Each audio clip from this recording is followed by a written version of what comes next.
எங்களை மாதிரி திமுக தனியா நின்று ஒரு தேர்தல் 50 தொற்று சொல்லுங்க பாப்போம். 50 தொற்று சொல்லுங்க பாப்போம். ஒரே ஒரு தேர்தல் திமுக தனியா நின்று 50 தொற்று சொல்லுங்க.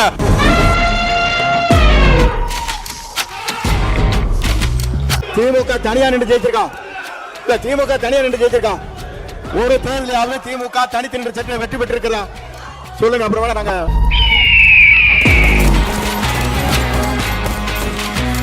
திமுகக்கு இந்த கூட்டணி கட்சி இல்லன்னு நினைச்சுக்கோங்க. கூட்டணி கட்சி கிட்ட 15% வரும். அந்த 15% இல்லன்னு நினைச்சுக்கோங்க. சென்னையில அந்த 2 தொகுதி கூட ஜெயிச்சிருக்க முடியாது. தமிழ்நாட்டுல 10 தொகுதி ஜெயிச்சிருக்க முடியாது. நீங்க இன்னைக்கு எதிர்க்கட்சியா உட்கார்ந்தது காரணம் காங்கிரஸ், நீங்க எதிர்க்கட்சியா உட்கார்ந்தது காரணம் கம்யூனிஸ்ட், நீங்க எதிர்க்கட்சியா உட்கார்ந்தது காரணம் ஐஎம்எல், நீங்க எதிர்க்கட்சியா உட்கார்ந்தது காரணம் பிசிகே, நீங்க எதிர்க்கட்சியா உட்கார்ந்தது காரணம் கூட்டணி. இத ஞாபகம் வச்சுக்கோங்க.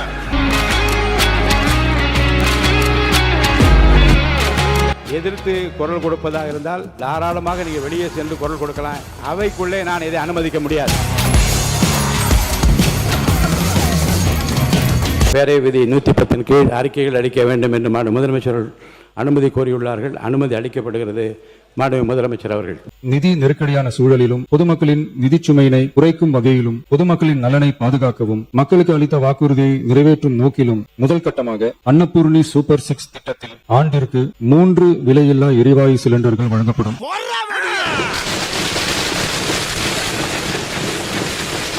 ஏற்கனவே நான் உறுதி அளித்தவாறு பரந்தூரில் புதிய விமானம் நிலையம் அமைக்க மேற்கொண்ட நடவடிக்கைகள் இந்த அரசால் கைவிடப்படும். நல்லா இருப்பா. நன்றி நன்றி நன்றி நன்றி. வெற்றி வெற்றி வெற்றி. விவசாயிகளின் வெற்றி வெற்றி வெற்றி வெற்றி. ஏகனாபுரத்தின் வெற்றி.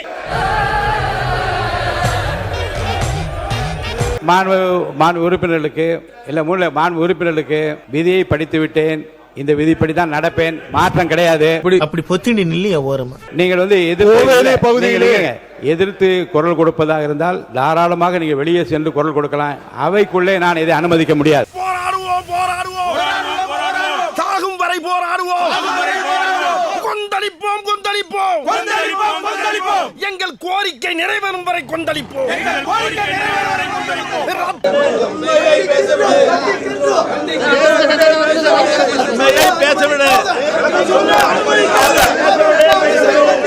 அது நல்லா கத்தியது கதறியது ஊரை கூட்டியது.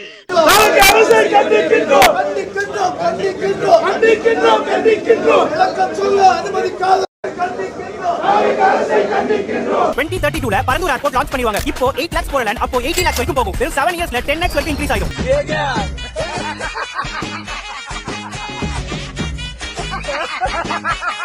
தீர்மானத்தின் மூலமாக இந்த மிக முக்கியமான பிரச்சனையில் இருக்கக்கூடிய நியாயங்களை நாம் எதிர்கொள்ளக்கூடிய சவால்களை வாரிசில்லாத சொத்து ஆட்டைய போட்டலாம் நினைச்சனே, இப்படி அநியாயமா மண்ணள்ளி போட்டாங்களே.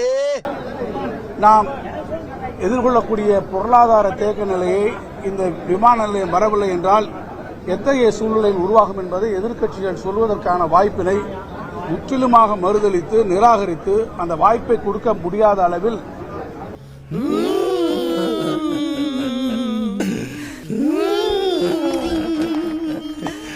அவர்கள் திட்டமிட்டே விதி எண் 110 ஒரு அறிக்கையினை படித்து அதற்கு மேலே விவாதம் இல்லை என்று சபாநாயகர் இன்றைக்கு தெரிவித்து, எங்க பிரச்சனை அதுதான். நாங்க எல்லா இடத்துலயும் இதுதான். ஒப்பாரியா? சத்தியமா ஒப்பாரிதான். மாற்று கருத்தே இல்ல. சத்தியமா ஒப்பாரிதான்.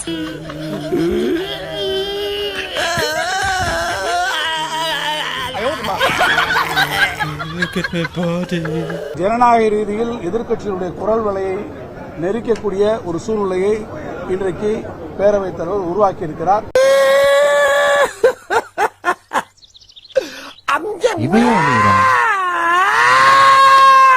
வளர்ச்சிக்கு எதிரானவெல்லாம் கிடையாது. ஏர்போர்ட்டே வரக்கூடாதுன்னு நான் சொல்லல, இந்த இடத்துல வரக்கூடாதுன்னு தான் சொல்றேன். மக்கள் மத்தியிலே நான் அன்றே அறிவித்ததை நிறைவேற்றும் பொருட்டு ஏற்கனவே நான் உறுதி அளித்தவாறு பரந்தூரில் புதிய விமானம் நிலையம் அமைக்க மேற்கொண்ட நடவடிக்கைகள் இந்த அரசால் கைவிடப்படும். நீங்க எக்ஸ்சேஞ்ச் பண்றேன்னு சொல்றீங்க, ஆனாக்கா பேசிய பேச்சு அப்படியே லைவ்ல போயிடுது. நீங்க சொல்லி புரோஜனம் இல்ல. இல்ல, விரைவில் அதை பற்றி ஒரு முடிவு எடுக்கிறோம். அதனால என்னன்னா அவங்க சொல்லுகிற குற்றச்சாட்டு சொல்லுகிற பொழுது உடனே எங்களை அனுமதிச்சாதான் அதுங்க பதில் சொல்ல முடியும். அழுகுறோம். Gabbar, you cried, it's over. நீங்க அவர் பின்னால சொல்லுங்க பின்னால சொல்லுன்றீங்க, அதுக்குள்ள ரீல் கட்டி மேல போயிடுது. ரீல் இளவு வீட்டுல கும்பலையா கூட இவ்வளவு அழுக மாட்டாளுங்க. ஆனா நீ இந்த ஆளே அழுகிறியடா. இந்த ஆளே அழுகிற நீ. 2 அமைச்சர்கள் பக்கத்திலே உட்கார்ந்திருக்கிறோம். 2 பேரும் பட்டியலினத்தை சார்ந்தவர்கள். அதிசயம் என்ன தெரியுமா?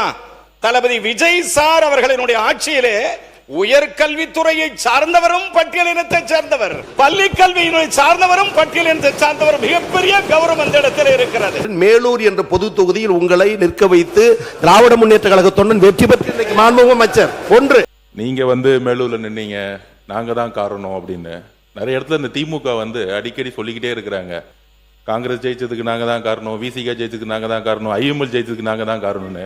கிட்டத்தட்ட 22-23 கட்சி கூட்டணி திராவிட முன்னேற்ற கழகம் கடந்த 10 வருஷமா 23 கட்சி கூட்டணி இல்லன்னு நினைச்சுக்கோங்க. திமுக 10 தொகுதி ஜெயிச்சிருக்க மாட்டாங்க. காங்கிரஸ் இல்லன்னா, விசிகே இல்லன்னா, கம்யூனிஸ்ட் இல்லன்னா, ஐஎம்எல் இல்லன்னா, சென்னையிலே சொல்றேன், சென்னையிலே இஸ்லாமியர்கள் ஏன் ஓட்டு போட்டாங்க தெரியுமா? விசிகேவும் காங்கிரஸும் ஐஎம்எல் இருந்தாலும் இஸ்லாமியர்கள் ஓட்டு போட்டாங்க சென்னையில. இது வரைக்கும் திமுக 62ல இருந்து நானும் பார்த்துட்டு இருக்கேன். பெரிய தோல்விகள் சென்னையில இருந்ததே கிடையாது. ஆனால் தமிழக வெற்றி கழகத்துல 14 தொகுதி தோத்துருக்காங்க. 14 தொகுதி. அப்ப திமுகக்கு இந்த கூட்டணி கட்சி இல்லன்னு நினைச்சுக்கோங்க. கூட்டணி கட்சி கிட்ட இருந்து 15% வரும். அந்த 15% இல்லன்னு நினைச்சுக்கோங்க. சென்னையில அந்த 2 தொகுதி கூட ஜெயிச்சிருக்க முடியாது. தமிழ்நாட்டுல 10 தொகுதி ஜெயிச்சிருக்க முடியாது. நீங்க இன்னைக்கு எதிர்க்கட்சியா உட்கார்ந்து காரணம் காங்கிரஸ், நீங்க எதிர்க்கட்சியா உட்கார்ந்து காரணம் கம்யூனிஸ்ட், நீங்க எதிர்க்கட்சியா உட்கார்ந்து காரணம் ஐஎம்எல், நீங்க எதிர்க்கட்சியா உட்கார்ந்து காரணம் விசிகே, நீங்க எதிர்க்கட்சியா உட்கார்ந்து காரணம் கூட்டணி. இத ஞாபகம் வச்சுக்கோங்க. எங்கள மாதிரி திமுக தனியா நின்னு ஒரு தேர்தல்ல 50 தொற்று சொல்லுங்க பாப்போம். 50 தொற்று சொல்லுங்க பாப்போம். ஒரே ஒரு தேர்தல் திமுக தனியா நின்னு 50 தொற்று சொல்லுங்க. அப்பதான் இந்த கூட்டணி கட்சியோட அருமை திமுகவுக்கு தெரியும். எங்களுடைய கூட்டணியிலிருந்து வெற்றி பெற்றவருடைய ஆதரவோடு தான் நீங்கள் இன்றைக்கு ஆட்சி அமைத்திருக்கிறீர்கள். அதை செஞ்சீங்க. உங்களுக்கு அவ்வளவு ரோசமா தனியா நின்னா அவரை வெளியே அனுப்பிச்சு விட்டு ஆட்சி வந்தீங்க. இங்கு ஒவ்வொரு கட்சிக்கும் தனித்த அடையாளம் இருக்கிறது. ஒரு தேர்தல் முடிஞ்ச பிறகு யாருடன் சேர வேண்டும், யாருடன் ஆட்சி அமைக்க வேண்டும், அந்தந்த கட்சியோட நிலைப்பாடு. இது யாருக்கும் அடிமை கிடையாது. திமுக இவர்களால தான் கூட்டணி கட்சி வெற்றி பெறுதுன்னு ஒரு ஆதிக்க மனப்பான்மை இருக்கு பாத்தீங்க. அந்த ஆதிக்க மனப்பான்மை தான் நாங்க क्वेश्चन கேக்குறோம். அந்த ஆதிக்க மனப்பான்மை தவிர எல்லாரும் சேர்ந்து தான் ஒரு வெற்றியை உருவாக்கி இருக்காங்க. அதை பதிவு பண்றோம். எல்லா கட்சிகளும் சேர்ந்து ஒரு கூட்டணி உருவாக்கிய பொழுது அந்த வெற்றிக்கான காரணம் எல்லா கட்சிகளும் சமமா சொல்லணும். என்னாலதான் நீங்க வெற்றி பெற்றீங்க, என்னாலதான் விசிகே வெற்றி பெற்றது, என்னாலதான் நீங்க இந்த இடத்துல அந்த ஆதிக்கம் தவறுங்கிறத நாங்க பதிவு பண்றோம். 97 பேர் வச்சுட்டு ஒரு ஆட்சி அவங்களுடைய சப்போர்ட் நீங்க பண்ணிட்டு இருந்தீங்க. அவங்களுக்கு ஏதாவது ஹெல்ப் பண்ணீங்களா?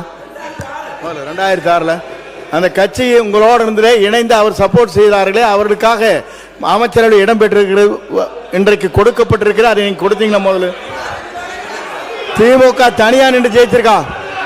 இல்ல, திமுக தனியா நின்று ஜெயிச்சிருக்கான். ஒரு தேர்தலையாவது திமுக தனித்து நின்று வெற்றி பெற்றிருக்கிறதா சொல்லுங்க. அப்புறமா நாங்க மத்தியில முதல் பிரதமர்னு சொன்னது திமுக சொன்னார். மத்திய அரசு அமைப்பதற்கு ஆதரவாக இருந்தது திமுக. 2 முறை ஆதரவாக இருந்தது திமுக. என்ன சப்போர்ட் பண்ண? நாங்க சப்போர்ட் பண்ண. எங்களுடைய ஆதரவுல மத்திய அரசு அமைச்சிட்டு எங்களுக்கு ஹெல்ப் பண்ணாங்களான்னு கேட்கிறார். ரொம்ப நீங்க 11 அமைச்சர் வாங்கிட்டு தான் நீங்க இதை பண்ணீங்க. நல்லா தெரியும். நாடு 11 அமைச்சர் அங்கே இடம் பெற்றீர்கள். அது மறந்து விடக் கூடாது. சாம்பார் அப்ப எனக்கு